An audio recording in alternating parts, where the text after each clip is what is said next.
Hey YouTubers, this is Tim at jlminiatures.com. I just wanted to give you guys an update and let you guys know that I'm still here. I've spent the last almost month on this board. What you're looking at right now is two sets of the dungeon kits from Modest Magic. I've put them all together and glued them with a hot glue gun, and then have painted them. Painted all the insides and everything else.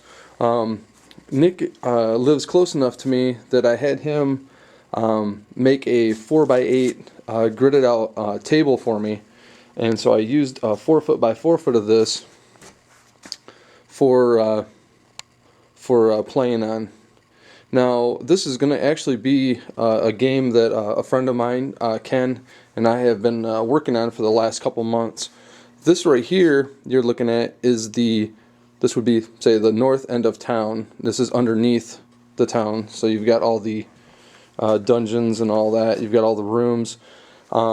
This right here is a 3x4 block room, a 3x3 block room, a short hallway, which is a two wall long.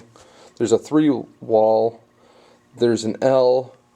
There's a T style, there's a cross style, and then we've made all these extra rooms that could be like treasure rooms or whatever. And as you can see, it gets pretty congested, which is good in a nice way, especially when you're down and you're fighting and you're going to different directions and stuff like that. All these are painted to our normal standard as far as the gaming table and stuff like that. We do put these together, we glue them, and we paint them. We get them from Nick, and then we can ship them out to you guys if you guys want us to paint them. If not, check out Modest Magic. Nick's got tons of cool ideas, and he does custom stuff. So if you need anything, give him a ring. This right here is the center of town, which is the tower. I'm going to try to get a little bit closer up on this. As you can see, the tower, I want to take and show that it's actually that the town actually goes farther than what it does, and that's why I added this lip to go out, and then the tower sits right in the center of town, and then you can see as it comes out all the way down to the bottom, it comes out and then it goes into the dungeons. Basically, I've spent, like I said, the last month or so working on this, trying to get it up and make it look like an actual little town. And I just finished up the trees. I'll get a little bird's eye view. I just finished up the trees yesterday, and I've got hedges, and then these right here I got from the dollar store, and they're I think they're about a 1 by 1 foot style mat.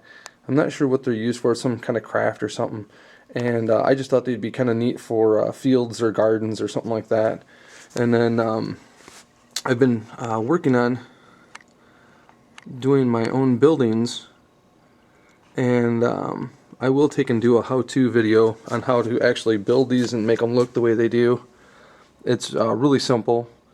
All you're gonna need is glue, a foam core board, cereal box, some scissors, and then paint. And this right here that I'm showing you is the texture. It's actually wallpaper that I've cut and glued in, and then I've just used a real light wash to get this. And then these are, the shingles are cereal box tops, and then they're just cut, say, 1/2 inch by 3/4 of an inch, and then you just take and put them all in, and then just paint them. But they turn out really cool. They've got a really nice, unique look to them. I put the doors on them and all that, and then this is the back corner here. I took and put 3 hills. This is a larger hill, and this is actually our inn that I'm going to be working on. This is an inn/pub, and what this is the first level is actually playable. Second level actually playable. The roof actually comes off, so it's kind of nice. This one I took and actually made out of plastic card for the main frame of the building and stuff like that, just to make it a little bit more sturdy and everything else. That was probably a year and a half ago before I met Nick. So hopefully you might be able to come up with something a little bit lighter and a little bit cooler, I guess. I just had to finish out the bottom parts. As you can see, that this already has, you know, all the strut work done on it, and I just had to finish out the rest of the paint job there.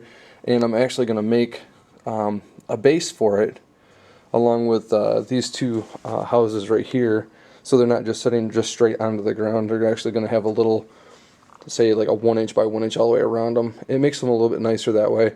And so that's pretty much little panoramic.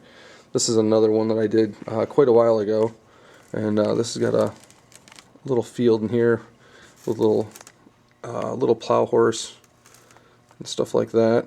Here's another one of the hills. The hills are totally modular, you know, they're movable. So I wanted to take and make it to where it could be still changed up, even though the road. Here's the front part of the castle. Here's one of those doors that Nick was talking about that I like to carve out. But basically, I wanted to make it look kind of modular. So I've got as you can see, the roads leading off into different directions, going out of town,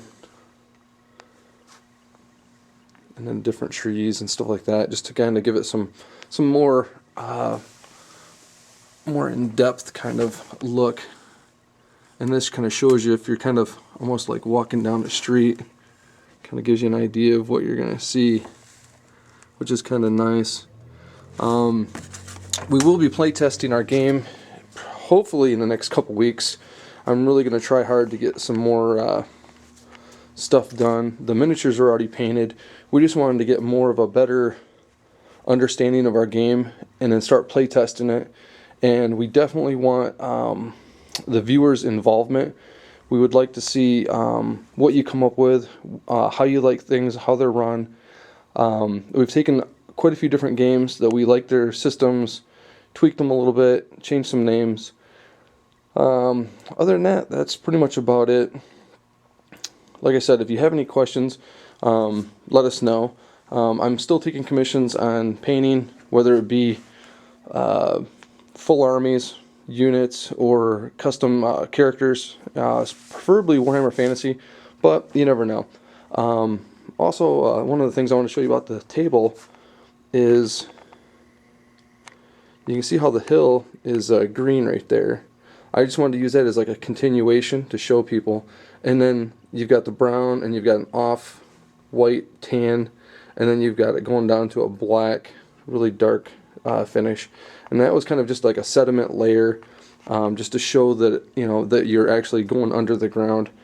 There's another thing that we're working on for this part right here, being a dead space that it is. I'll kind of back up so you can see it.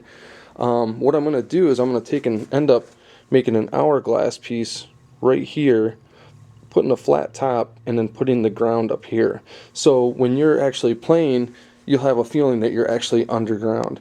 One of the things that Ken he had an idea of is, since sometimes we have large areas like this, we'll actually make a larger one, and we'll actually put a graveyard above it. So that way you can actually get a really good sense of being underground and everything else. This set right here, actually there's two sets for the dungeon sets, but these sets right here are totally modular as far as, you know, moving them around however you want. And I really like that idea, especially with this game here, having the different scenarios that we do have, that we've thought of already. We want it to where we can change them up, and then that way you're in different towns and stuff like that. The same thing with the city back here, you know, the town back here. I'd like to have to where we have, say, 10 buildings, and then maybe like one big building. So the area that it's set up in right now is a pretty good spot for it. But we could also move the inn to where that little farmhouse is by moving the hill and all the trees and stuff. So it does take up a really good chunk of real estate on the table. But like I said, you can actually play through the inn. But I definitely want to hear your guys' comments and all that good stuff. I really appreciate your guys' time and you guys watching this and viewing it. I'm hoping it's not too shaky for you. I've been trying to keep as still as I can. If you have any comments, please leave them. I'd like to hear it. If you have any negative comments, please leave them. I would like to hear those also. I know some people just do a thumbs down and they don't say anything about it, but I really appreciate everybody's comment, and I do take it into consideration when I'm doing the videos. So again, this is Tim at jlminiatures.com. Thank you.